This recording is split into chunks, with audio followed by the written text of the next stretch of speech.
Hey everyone, welcome back to Path Victory. My name's Isaac.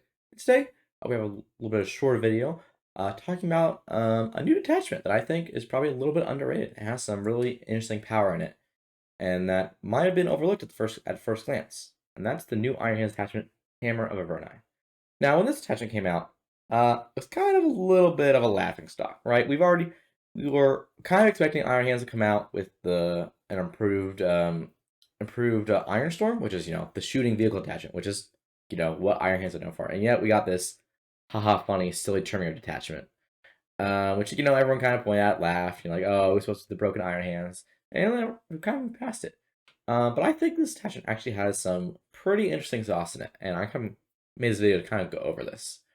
To be fair to me, I wasn't jumping on this at first, but I went on listening to stat check video last week, and it's kind of mentioned something about it that I thought was kind of interesting, and we'll start workshopping a list that I think is gonna be a little bit spicy.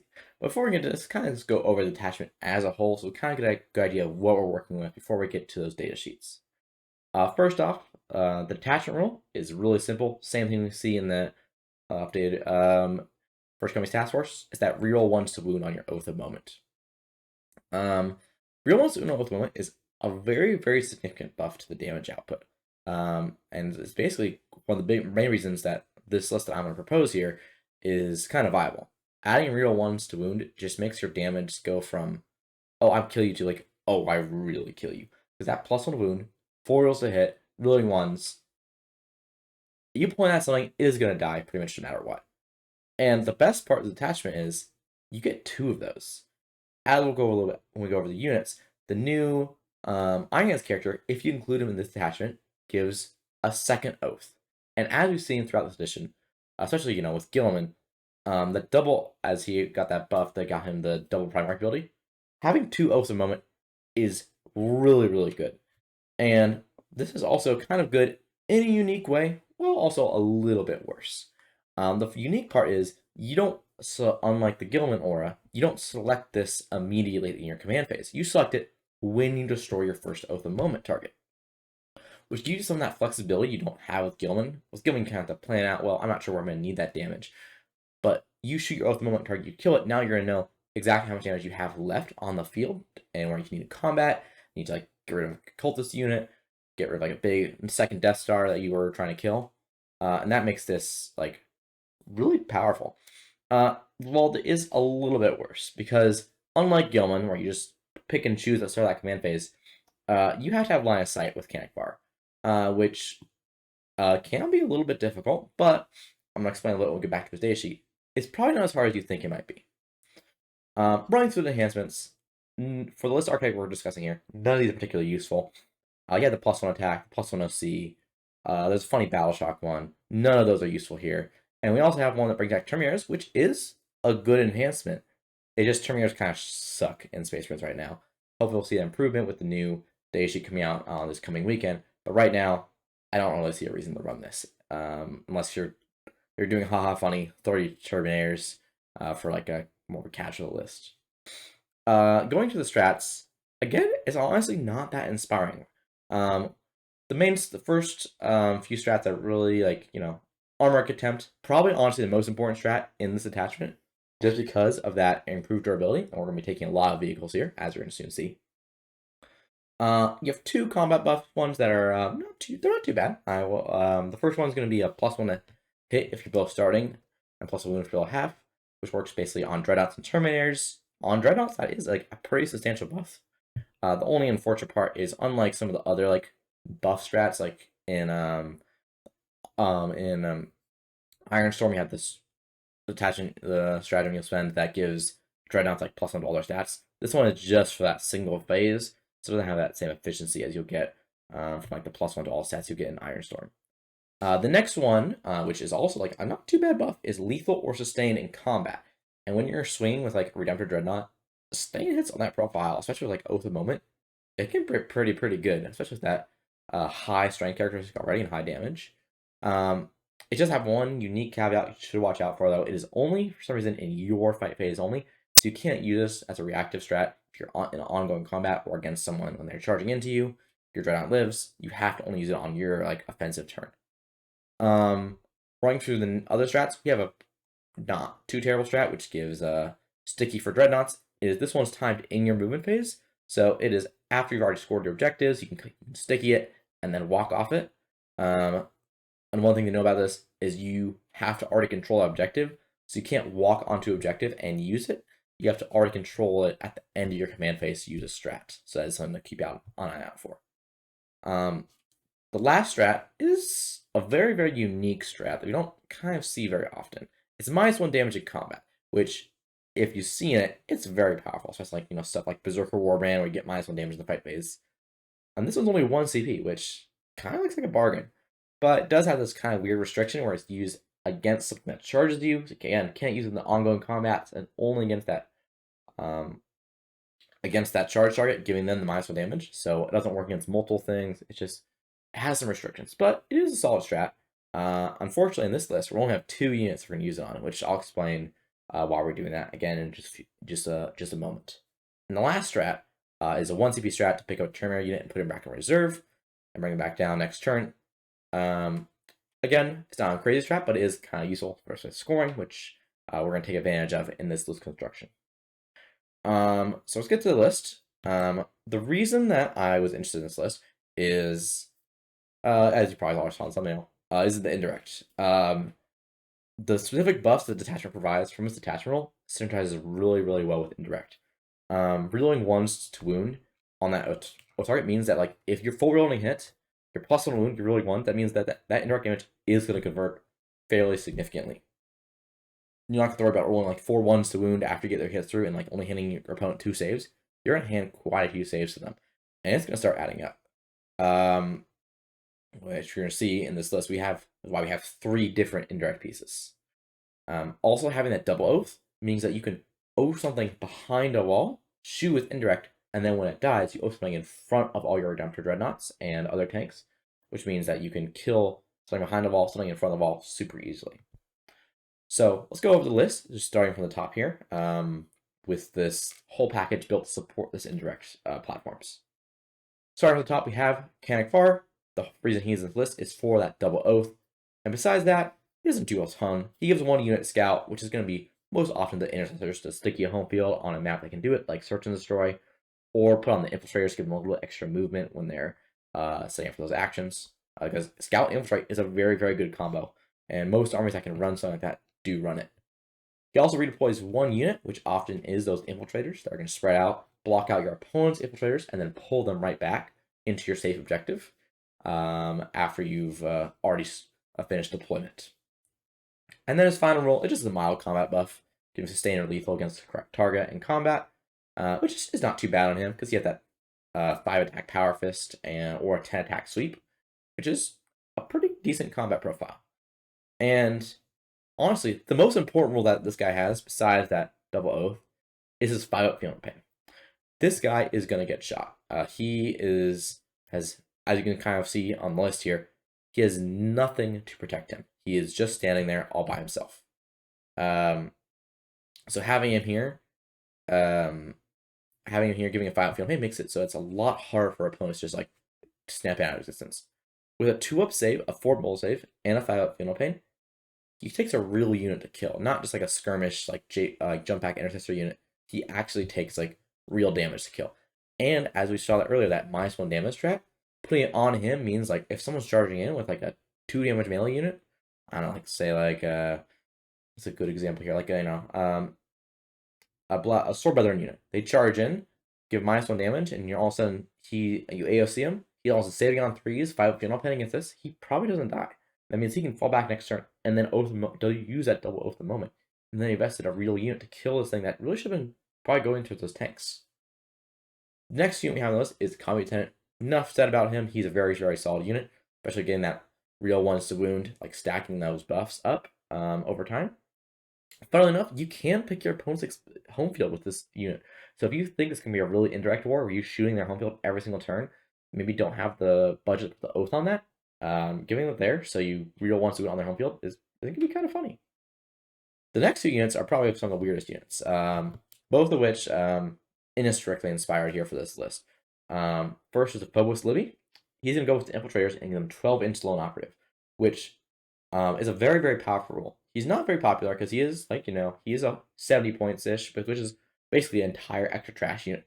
But this list already has quite a bit of trash already, which is kind of surprising for how many tanks we have.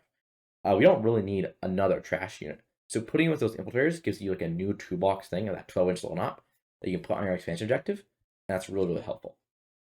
Combine that with a 12-inch no-go zone from infiltrators means you have a really, really protective objective against certain armies. Like anything that shoots from deep strike never touches it. 12-inch charges not going to happen. So they really have to spend a rapid ingress or a fast-moving unit somewhere else to get onto take this objective off away from you, and that can be really, really important, forcing them to spend a tool that they wouldn't otherwise have to spend by having that 12-inch lone op there. The next unit we have is that Captain Terminator armor. Now, the reason we have him is because of that uppy downy strat. You can use that every single turn for free, so he basically becomes a 2-up save Kaladesh Scout Squad that can go into your opponent's deployment zone turn 1, which often you won't do that, but it has that optionality. You can score that turn 1 locust for 4 points by just toe tapping their deployment zone. He's probably got his value worth. And something I've noticed with him, like often he just kind of lives because people again don't want to shoot like real guns at a 2-up save Terminator. It doesn't really do anything. So he's kind of there as an annoyance piece that's going to score actions, big recovers, big sabotages, big locusts, and otherwise just be kind of a nuisance. Like if you don't have an action on that, you pick him up on that turn 1, don't have an action to do, you can hold him back and then free rapid ingress him to go like just annoy your opponent's expansion objective. And if they have just like a unit of 5 scouts or something else, you can combine him with the indirect fire, just clear off that objective just by himself, and that's pretty neat. So that kind of concludes our character units. Let's move on to our trash. Let's pour apart any list, what we're doing for squad of intercessors, which is awesome. And something about this list, we have these indirect pieces that are usually sitting on our home field. That means we can play these intercessors really aggressively, like scout them up onto our expansion, stick it, go kill someone in the middle, be annoying, and they're great. Like 20 bolter shots, grenade launcher, grenades keyword, power fist. Like you're gonna get a decent amount of damage out, especially into like other trash units. So being able to play those aggressively, not just have them babysit your home field, is awesome. A squad of infiltrators we already mentioned is going to go with that Phobos Libby on your expansion objective to protect it. While you have the Incursors, our next trash unit, just rushing up, showing a haywire amount of people, getting plus 1 shoot hit for one of our shooting pieces, and scoring those points. Just a really, really solid trash package. And plus the combo lieutenant and the captain, we have really 5 units that we consider like our scoring trash units, and that's a pretty good number for like a marine list. Now we're getting to the real stuff, what we're doing to do damage. First, we're going off the 2 Redemptor Dreadnoughts. Originally this had 3, but there's extremely solid profile. They benefit from most of the stratagems in this detachment, and putting real 1 wound on Redemptor shooting profile is kind of silly. Like you just put so much damage down when field. And that -1 damage, like putting it out there in a very damage 2 heavy meta right now, is incredibly powerful, which we saw like with Innis using this in Stormlance to great success.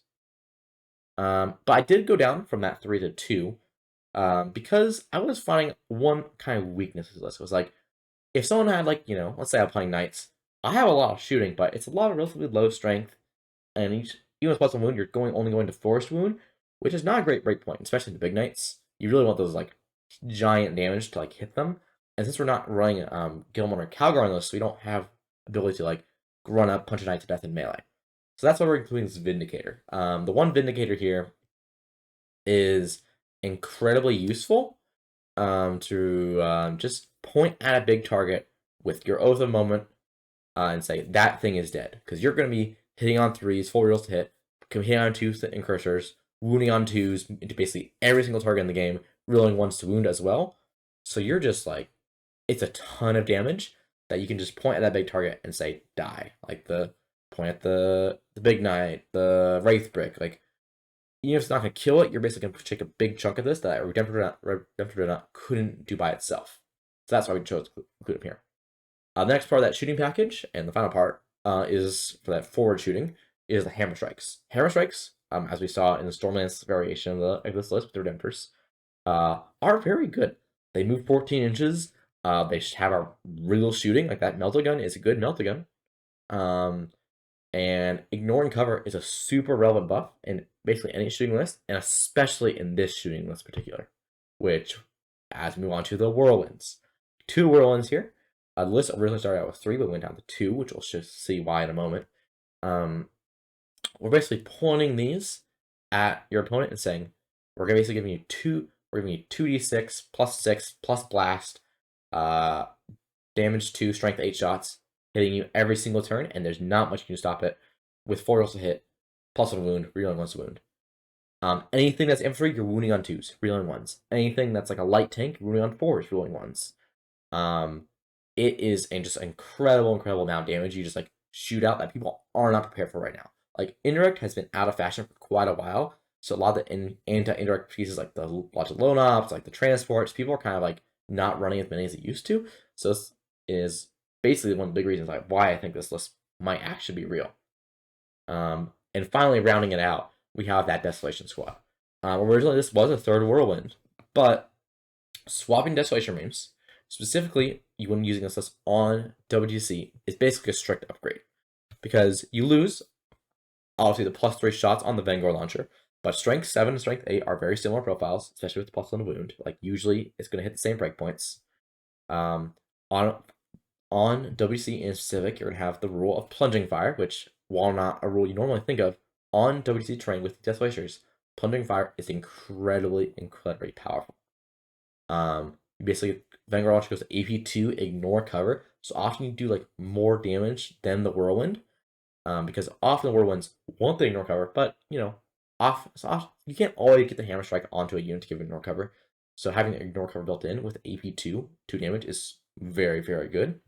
And then you have the Castellan launchers on all these other guys, which is the D3 shot, strength 4 blast, going to AP1 with Punching Fire, and having inbuilt ignore cover.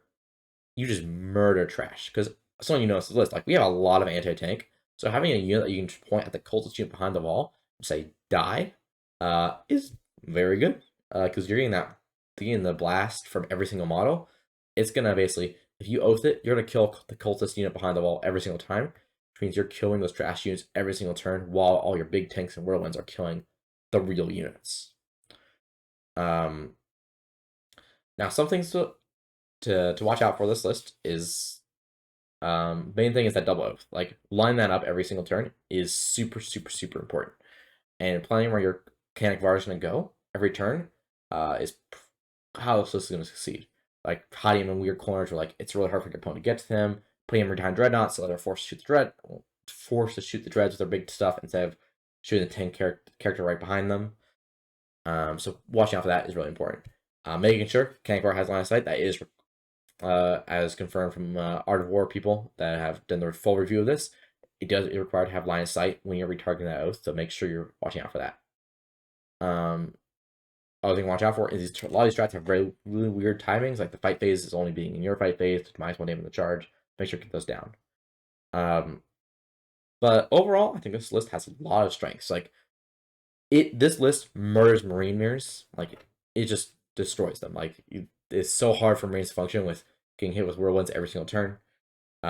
Stuff is like, focus on like T3 trash. The Castell launchers destroy it. It's so good. But it does have some very unique weaknesses that you might often see.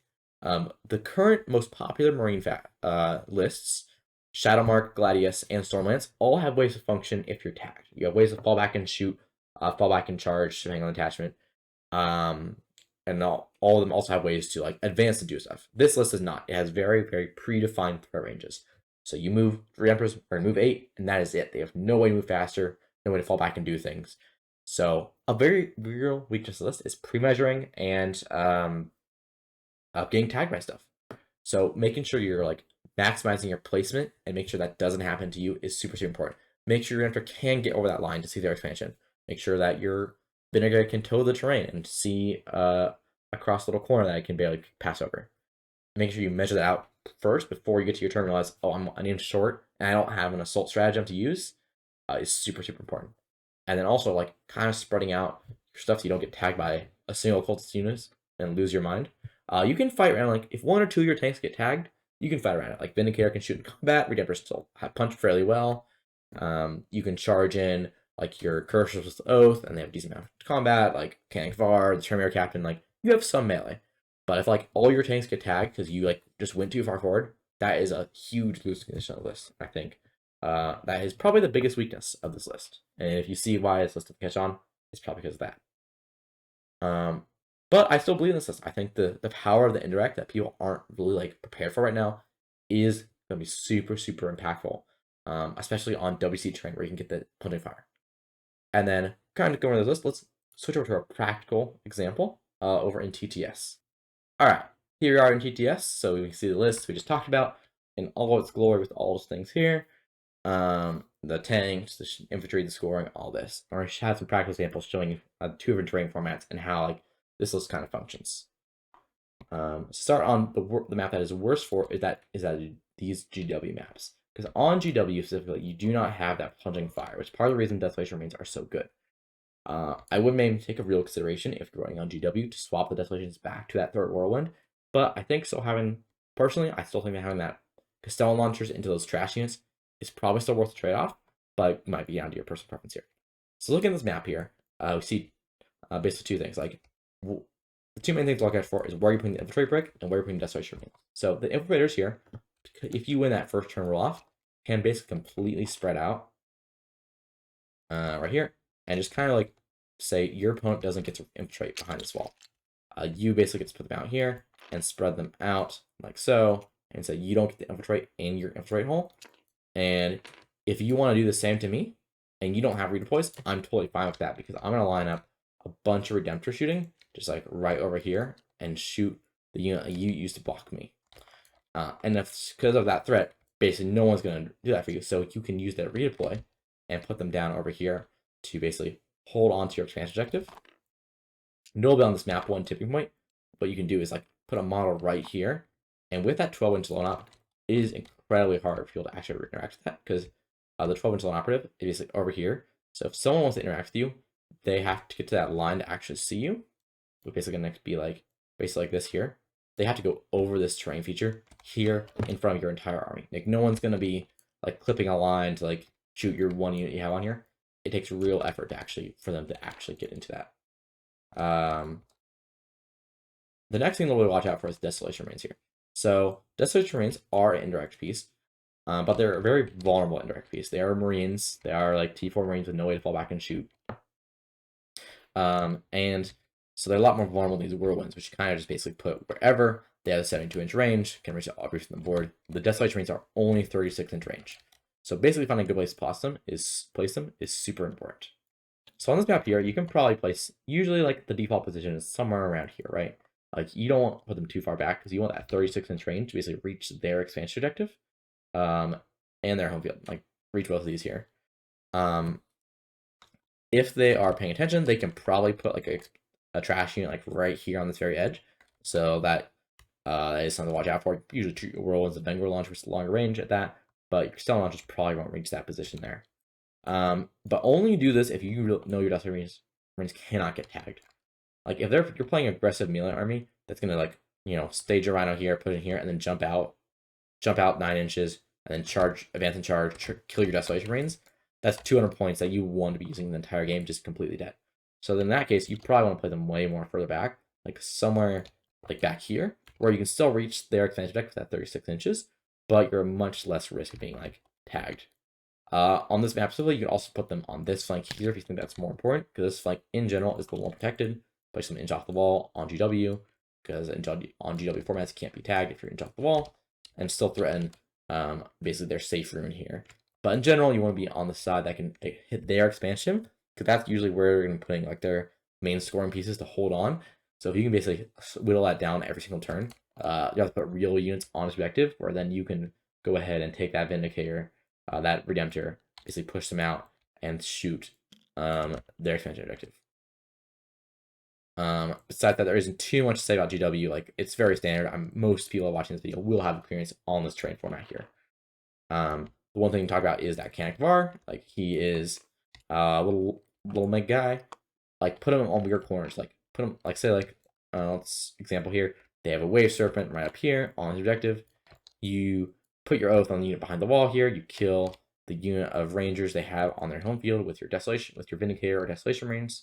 You shoot them with your Oaths first, and then you have Canic Var take that line of sight down this angle at him, basically hit that that Wave Serpent. You don't want to have him standing just out in the open here. You want to try to find that sharpest angle as possible to make it so you can draw that line of sight with as little retaliation as possible. And that is super useful. The next thing we're looking at is that WTC terrain version, which we'll go ahead and load that in right now. Thing to look for specifically on these WTC terrain formats is the blue ruin. So if you look at this piece here, if it's a blue ruin, that means it has plundering fire. And a decent short chunk of these WTC maps do have that plundering fire. But if you're, for example, doing teams and you're trying to pick out a good map, make sure you're picking one that has that blue ruin in your deployment zone. Because if it's out of your deployment zone, you're never going to be moving your Desolation Marines because you want the ignore cover. So you're never going to be touching that.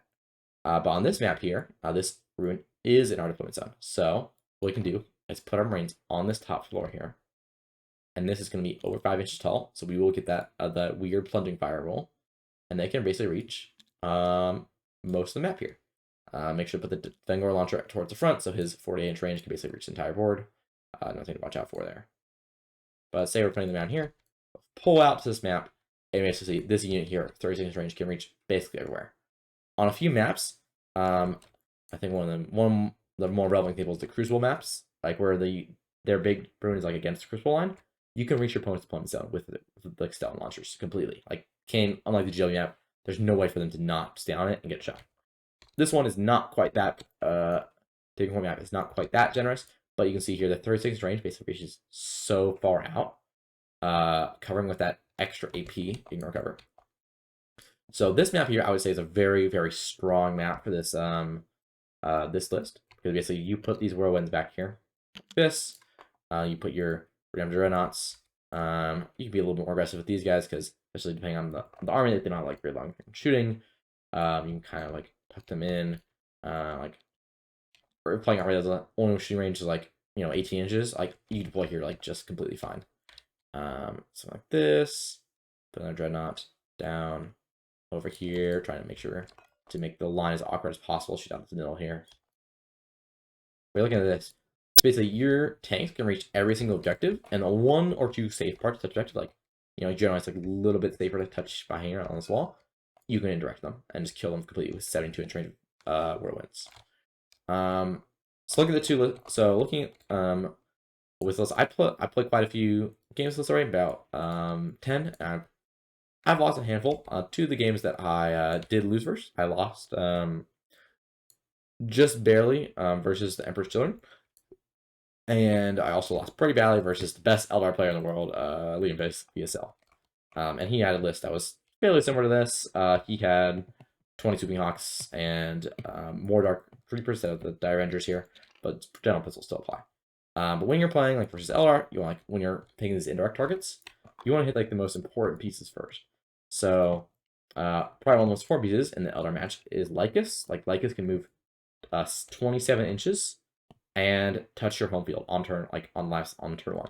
And since because of her fly ability and the ability to flicker jump and charge, she can actually like get into that Desolation Marines on turn 1 if you aren't careful. So that is something to watch out for in deployment. Like because of vertical engage range, she can stand on this bottom floor here and then reach you with the 3-inch vertical engage range and kill your Desolation Marines, and that's really bad. So killing units that can touch Desolation Marines or threaten them first, great thing. Oath them, shoot them. Another thing you do, let's say like versus a Rhino, like Emperor's Children, this can be like a difficult match because they're running super fast at you, and with the minus damage Demon Princes, and can hurt a lot. Part of the reason about Vindicators to help deal with Demon Princes. But you can also Emperor's Children is one of those very transport heavy armies. They have a lot of stuff inside Rhinos. Stuff outside Rhinos is probably less vulnerable to the indirect fire.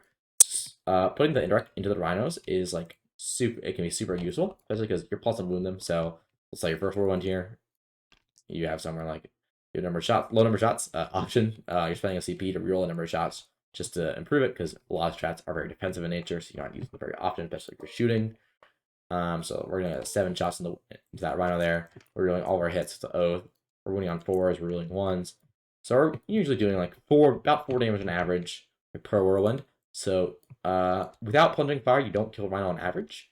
But with plunging fire, there's definitely a decent chance you can. So popping those Rhinos early and like limiting their reach, it and making sure the next turn you can indirect stuff that's inside of it, should be a really big goal. Prioritizing the targets that can like kill your Redemptors, like the Noise Marines, the Infractors, stuff like that. Like just shoot the targets that are reaching out to that can kill your tanks. So that means late game you have Whirlwinds shooting them every single turn while your Redemptors like slowly chip the rest of their army and just eat damage to that -1 damage and armor contempt profile, making it so hard for people to deal with. But overall, that's pretty much everything I have here today. I hope that you found this video informative. If you liked it, please like, share with a friend, subscribe, just starting stuff out, and would love to get more support. If there's something you question about this list, or you have your thoughts about what I said, leave a comment below. I'll respond to every single one. And if you're interested in playing versus this list versus me, feel free to ping me in Discord. I'm basically in every TTS Discord you can think of. Just look for the name Isaac T. Ping me. I'll be happy to play a game with you. If you're interested in Teams events, feel free to join my Discord, which will be linked in the description. We'll be starting up an 8-man Teams event in just a few weeks, which has like some of the best players in the world. I'll be coming out to play in this event, and it'll be a great time. People really enjoy it. Also, if you want to have more content, there will be another video out this weekend with an interview with the best top player at LVO, local to me, and someone that I have been getting to know more as I recently moved to Vegas. And I think that'll be a really good interview as we learn kind of why Callion Tau is so powerful at LVO this year. All right. Thank you guys for taking time out of your day to watch this short video, and I hope you have a great rest of your day. Bye-bye.